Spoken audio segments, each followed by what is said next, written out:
لا حول ولا قوة إلا بالله العلي العظيم. أعوذ بالله من الشيطان الرجيم. بسم الله الرحمن الرحيم. الحمد لله رب العالمين. الصلاة والسلام على أشرف الأنبياء والمرسلين سيدنا ونبينا ومولانا أبي القاسم محمد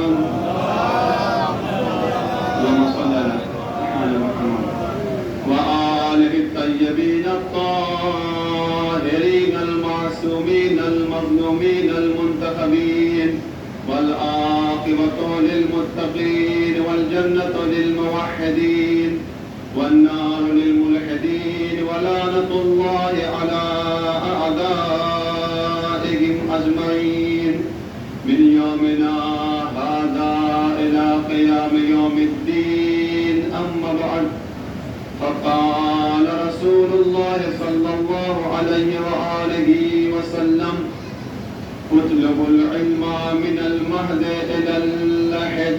صلوات محمد. آپ سے التماس ہے ایک مرتبہ سورہ حمد اور 3 مرتبہ سورہ توحید کی تلاوت فرما کر اختر حسین ابن محرم علی مرحوم، حامد حسین ابن محمد حسین مرحوم، اختری بیگم بنت رمضانی مرحوم، محرم علی ابن ننِ میاں مرحوم، مشتاق حسین ابن محمد شکور مرحوم اور جملہ مومنین و مومنات مرحومین کی ارواح کے لیے ابھی ثواب نثار فرمائیں. بسم اللہ الرحمن الرحیم. الحمدللہ رب العالمین الصراط المستقیم صراط الذین انعمت علیہم غیر المغضوب علیہم.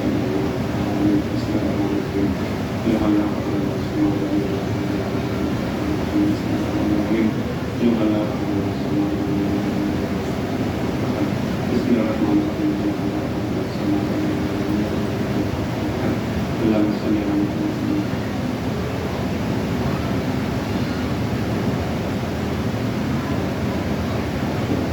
مرحومین کی مغفرت کے لیے بآواز بلند صلوات.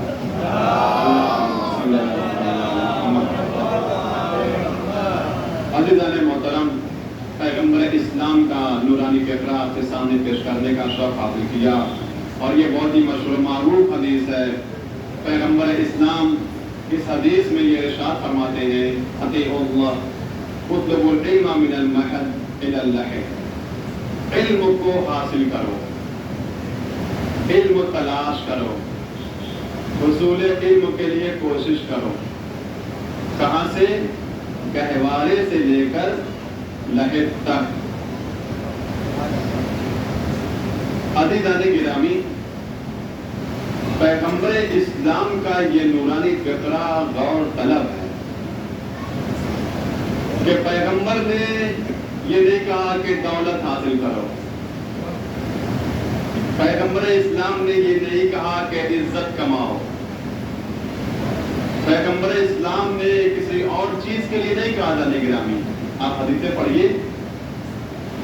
پیغمبر اسلام نے اس بات کو کہا علم حاصل کرو،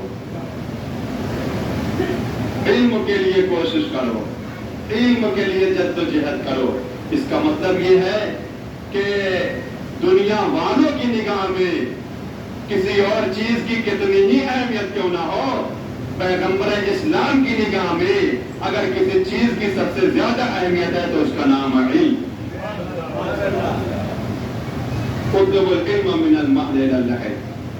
گہوارے سے، گہوارہ آپ سمجھیے، گہوارے سے یہ نہیں کہا جا رہا ہے کہ جب جوان ہو جائے، نوجوان ہو جائے، 9 سال کا ہو جائے، 10 سال کا ہو جائے، 15 سال کا ہو جائے، بوڑھا ہو جائے، یہ نہیں کہا جا رہا ہے، بلکہ گہوارے سے علم حاصل کرو. عزیزان گرامی، آج تک دنیا کے کسی لیڈر نے یہ نہیں کہا، لیڈر نے یا کسی किसी मुल्क के अंदर यह कानून नहीं बना कि गहवारे से बच्चों को तालीम दो। आप दिखाइए, तवज्जो चाहता हूं। साल पहले इरशाद फरमाई है, लेकिन तो जो दरमियान में अरसा गुजरा है, उस दरमियान में भी बड़े बड़े पढ़े लिखे लोग पैदा हुए, मगर इस तरह की बात नहीं की। एजुकेशन पे बात की, इल्म पे बात की, लेकिन ये बात नहीं की कि इल्म कब से हासिल करो, ये किसी ने मुहैया नहीं किया। बल्कि क्या, आज कानून बन रहा है, 2000 में कानून बना कि बच्चों को तालीम दी जाए, बच्चों को एजुकेशन दी जाए। अज़ान गिरामी, और वो भी देखिए हिंदुस्तान के कॉन्स्टिट्यूशन में भी है अब तो माशाअल्लाह, आर्टिकल 21 कि जिसके अंदर बच्चों की तालीम के बारे में बात की गई है। और इसके अलावा आर्टिकल 45 कि जिसमें ये बाकायदा तौर पर बात कही गई है कि जितने भी स्टेट हैं वो बच्चों की तालीम पे खास तवज्जो देंगे, जो छोटे छोटे बच्चे होंगे। लेकिन उसमें ये नहीं कहा गया है कि गहवारे से, बल्कि उसमें ये कहा गया है 3 या 4 बरस वाले बच्चे, बल्कि 6 बरस वाले बच्चे जब 6 साल के हो जाए, 5 साल के हो जाए, तो अज़ीज़ान गिरामी, इसका मतलब ये है कि दुनिया वाले बच्चे की कैफियत को नहीं समझते। और जो नहीं किया आपने, दुनिया वाले बच्चों की कैफियत को नहीं समझते कि उसके अंदर सीखने की सलाहियत कब पैदा होती है। हमें भी पता न चलता अगर हमारे रसूल ने न बताया होता। अज़ीज़ान गिरामी, कान में अजान देकर ये बताया जाता है कि देखो ये बच्चा जरूर है, लेकिन ये सुनने की भी सलाहियत रखता है और समझने की भी सलाहियत रखता है।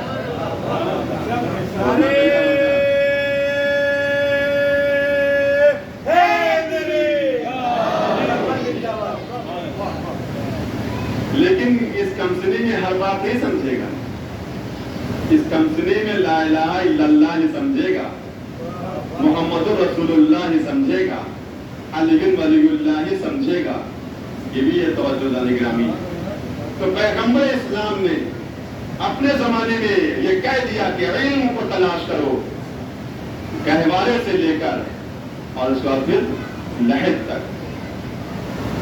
अल्लाह ने पैगंबर इस्लाम को मुअल्लिम कुरान बनाकर भेजा।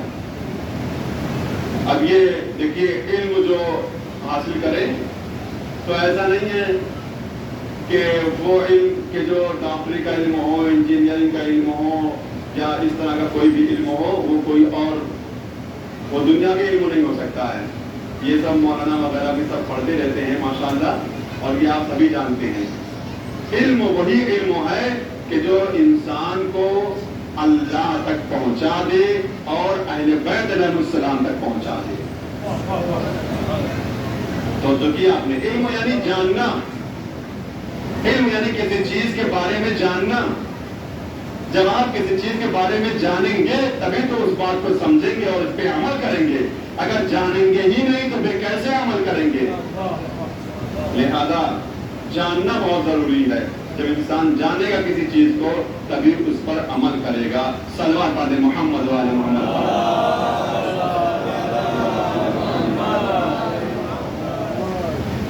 देखिए, जब इंसान के पास इल्म होता है, चाहे वो मोबाइल बनाने का इल्म हो, चाहे वो ये लाउड स्पीकर बनाने का इल्म हो, और चाहे वो शीशा बनाने का इल्म हो, चाहे वो शीशा काटने का इल्म हो, ये सब इल्म है। इल्म यानी जानना। और जो फरमा रहे हैं आप, तो देखिए, जब किसी के पास किसी चीज का इल्म होता है तो इल्म की वजह से उसको बुलंदी अता होती है, उसको तरक्की मिलती है। आज इंसानों ने कितनी तरक्की कर ली? बहुत ज्यादा तरक्की कर ली, और न जाने इल्म की कितनी शाखाएं जो वो निकल आई हैं। तो जिसके पास इल्म है आज भी उसकी इज्जत है, और وہ عزت کی نگاہ سے دیکھا جاتا ہے. لیکن عزیزان گرامی، اسلام کی تاریخ میں علم وہی علم ہے کہ جو اللہ تک پہنچا دے اور در اہل بیت علیہ السلام تک پہنچا دے. وہ علم نہیں ہے جو اللہ سے دور کر دے اور در اہل بیت سے دور کر دے. لہذا آپ یہ نہ سمجھیں آپ سب یہاں پہ ماشاءاللہ عالم ہیں، آپ سب بہت کچھ جانتے ہیں، دین اسلام کے بارے میں جانتے ہیں، اللہ کے بارے میں جانتے ہیں، اللہ کے رسول کے بارے میں جانتے ہیں، اور اس کے بعد پھر اہل بیت علیہ السلام کے بارے میں جانتے ہیں. تو اللہ جو ہے وہ یہ تو تاکید کرتا ہے کہ یہ علم حاصل کرو. تو جو علم ہے وہ جو ہے وہی علم کو فائدہ پہنچائے گا جو در اہل بیت تک پہنچا دے.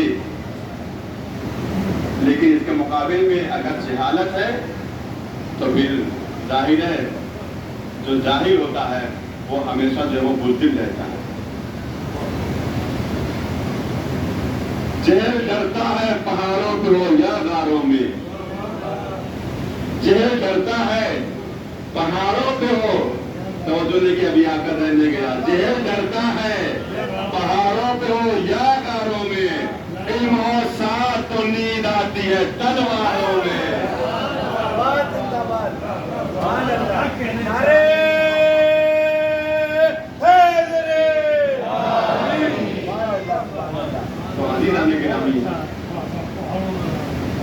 تو یہ جو ہے وہ علم ہونا چاہیے انسان کے پاس. اس کے بعد پیغمبر اسلام کی جو حدیث ہے کہ قبر تک، یعنی حصول علم سے. اب اگر کوئی یہ صاحب کہے کہ بس میں علم حاصل کر چکا، مثلا پی ایچ ڈی کر چکا، ڈاکٹر کی ڈگری مل گئی، بس میں پڑھ چکا. یا مطلب کوئی صاحب کہیں کہ بس ہم تو ایران سے آ چکے، ایران کے وہاں پہ جتنا علم ہوتا سب سمیٹ کر لے کے آئیں گے. یا پھر اس لائن والے مطلب یہ کہیں کہ ہم تو ڈاکٹر بن چکے، ہم تو امریکہ سے پڑھ کے آئے ہیں. تو عزیزان گرامی، اس کا مطلب یہ ہے کہ اس نے پیغمبر اسلام کی حدیث کو سمجھا نہیں ہے. پیغمبر اسلام کی حدیث یہ ہے گہوارے سے لے کر قبر تک حاصل کرنا ہے.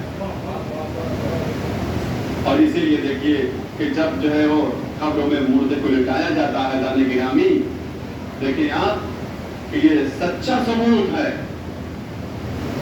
دونوں شانے پکڑ کے کیا کہا جاتا ہے؟ اسمع افہم، سن بھی اور سمجھ بھی. یعنی صرف سننا نہیں ہے، سن کے سمجھنا بھی ہے. تو اب مجھے یہ کہنے دیجئے، آپ سے میں کہنا چاہتا ہوں مجلس کو صرف سنیے نہیں سمجھیے بھی. صلوات پڑھیں محمد و آل محمد.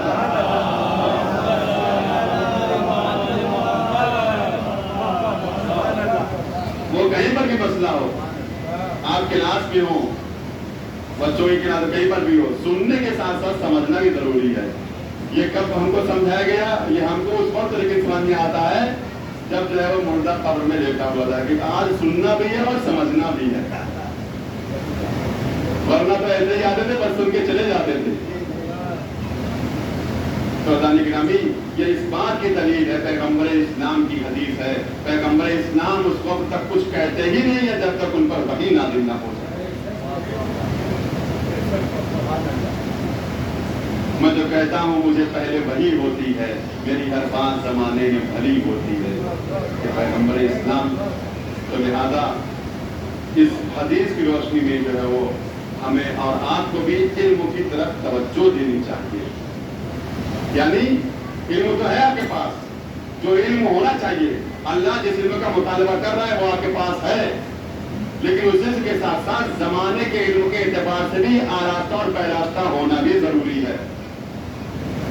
یعنی اپنے بچوں کو اچھے سے اچھے کالج میں پڑھائیں، اچھے سے اچھے اسکول میں پڑھائیں اور یونیورسٹی میں پڑھائیں. اور اس کے علاوہ MBBS کے لیے ضرور تیاری کرائیں، ڈاکٹری کے لیے ضرور تیاری کرائیں. عزیزان گرامی، 2-3 سال کے اندر یہی بچے جو ہے وہ پڑھ لکھ کر کامیاب ہو جائیں گے. اور آج کے درمیان میں ہی آپ یہ دیکھیں گے اور یہ کہیں گے ہمارے سامنے یہ کھیل کود رہا تھا اور آج पढ़ लिख कर एक डॉक्टर बन गया MBBS, लेकिन ये है मेहनत की जरूरत है और सिर्फ पढ़ाई की तरफ तवज्जो होनी चाहिए, तब इंसान जो है वो डॉक्टर बनेगा। लेकिन अगर ये पढ़ाई के साथ साथ अगर आप अपने बच्चे को किसी काम में भी लगा देंगे कि पार्ट टाइम काम करे और पार्ट टाइम भी हासिल करे, तो ये जो है वो दो चीजें जो है वो लेकर चलना बहुत मुश्किल हो जाता है। इल्म बहुत जरूरी है, ये पैगंबर इस्लाम कह रहे हैं। अज़ीज़ान गिरामी, करबला के मैदान में भी देखिए जो जमा हुए थे वो सब इल्म वाले ही थे, इल्म था उनके पास। कुरान मजीद का इल्म जिसके पास हो, कुरान मजीद का इल्म जिसके पास हो, उसको अब और किस चीज के इल्म की जरूरत है? और जिसने कुरान मजीद की तालीम इमाम हुसैन अलैहिस्सलाम से, यानी मुअल्लिम कुरान से, मुहाफिज कुरान से, नातिक़ कुरान से हासिल की हो, तो उसके इल्म का कौन अंदाजा कर सकता है?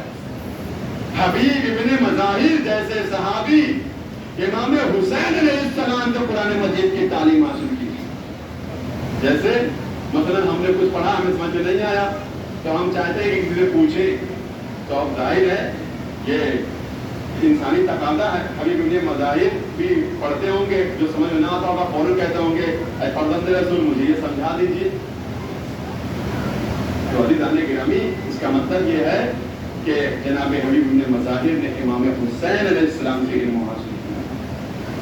तो जिसने उससे इल्म हासिल किया हो, जो इल्म का सरचश्मा हो, उसके इल्म की था नहीं क्यों लगा सकता?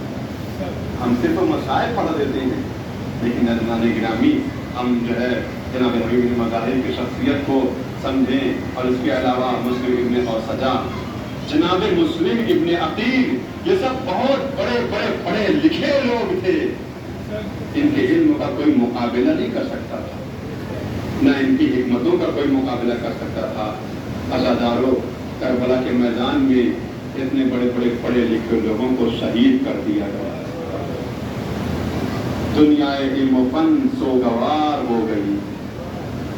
अज़ादारों, जब इमाम हुसैन अलैहिस्सलाम के असहाब व अंसार इस्लाम के कुर्बान हो चुके, तो फिर जिगर के टुकड़ों की बारी आई। अज़ादारों,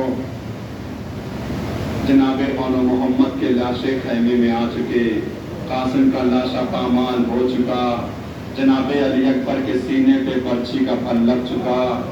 अज़ादारों, तब जनाब अब्बास अलैहिस्सलाम आगे बढ़े और आगे बढ़ने के बाद कहते हैं, ऐ मेरे मौला हुसैन, अब मुझे भी मरने की इजाजत दे दीजिए।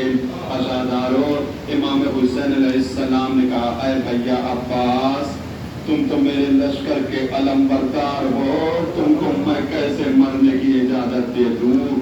अज़ादारों, जनाब अब्बास अलैहिस्सलाम ने कहा, ऐ मेरे मौला हुसैन, अब वो लश्कर ही कहाँ रहा जिसका मैं अलमबरदार था? तो इमाम हुसैन अलैहिस्सलाम ने कहा, ऐ भैया अब्बास, अगर जाना चाहते हो तो जाओ, पहले बच्चों के लिए सबील कर दो। अज़ादारों, मुहर्रम का महीना करीब है, तमाम के तमाम अज़ादार मुहर्रम का चाँद देखते ही अपने घर में अज़ा खाने को सजा देते हैं। मौला हुसैन का नाम आते ही आंखों में आंसू छलकने लगते हैं, रोने लगते हैं, दरो दीवार में रोने लगते हैं। अज़ादारों, मौला अब्बास ने सूखा मशकीज़ा लिया और अपनी बेटी और अपनी भतीजी से जनाब सकीना से वादा किया कि अब तुम प्यासी नहीं रहोगी, अब तुम्हारा चचा पानी लेने जा रहा है। अज़ादारों, मौला अब्बास अलैहिस्सलाम घोड़े पे सवार हुए और फुरात के पास आए, मशकीज़े को भरा और पानी लेकर रवाना हुए। ख़याम हुसैनी की तरफ तेजी से अपने घोड़े को बढ़ा रहे हैं, एड़ लगा लगा के आगे बढ़ा रहे हैं। मगर ऐ अज़ादारों, उमर साहब ने हुक्म दिया, अगर खैमे तक पानी पहुंच गया हमारी मेहनत बेकार हो जाएगी। तमाम अशकिया ने चारों तरफ से تیر چلانا شروع کیا. ایک تیر مشک سکینہ پہ آ کے لگا, سارا پانی بہہ گیا. مولا عباس علیہ السلام نے اپنے گھوڑے کا رخ موڑ لیا دریا کی طرح. اسی اثنا میں کسی نے آنکھوں میں تیر مارا, کسی نے گرد مارا سر اقدس پر, کسی نے دونوں بازو قلم کر دیے. ام المنین کا لال گھوڑے پر سنبھال نہ سکا, منہ کے بل زمین پہ آیا. آواز دیے میرے مولا اپنے غلام کی خبر لیجئے. اس آواز کا سننا تھا. امام حسین علیہ السلام نے کربلا کے میدان میں مرثیہ پڑھا, اے میرے بھیا عباس تمہارے مرنے سے میری کمر ٹوٹ گئی.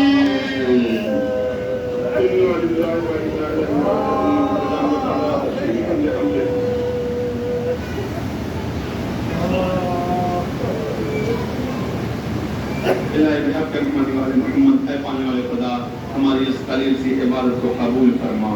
پروردگار اہل بیت علیہ السلام کے طفیل میں ہمارے تمام گناہ کبیرہ و صغیرہ کو معاف فرما. اے پروردگار اختر حسین ابن محرم علی مرحوم, حامد حسین ابن محمد حسین مرحوم, اختری بیگم بنت رمضانی مرحومہ, محرم علی ابن ننِ میاں مرحوم, مشتاق حسین ابن محمد شکور مرحوم اور جملہ مومنین و مومنات مرحومین کی مغفرت فرما. ماننے والے خدا پروردگار امام زمانہ علیہ السلام کے ظہور میں تعجیل عطا فرما اور ہم سب کو ان کے اعمال و انصار میں شمار فرما. آپ سے التماس ہے ایک مرتبہ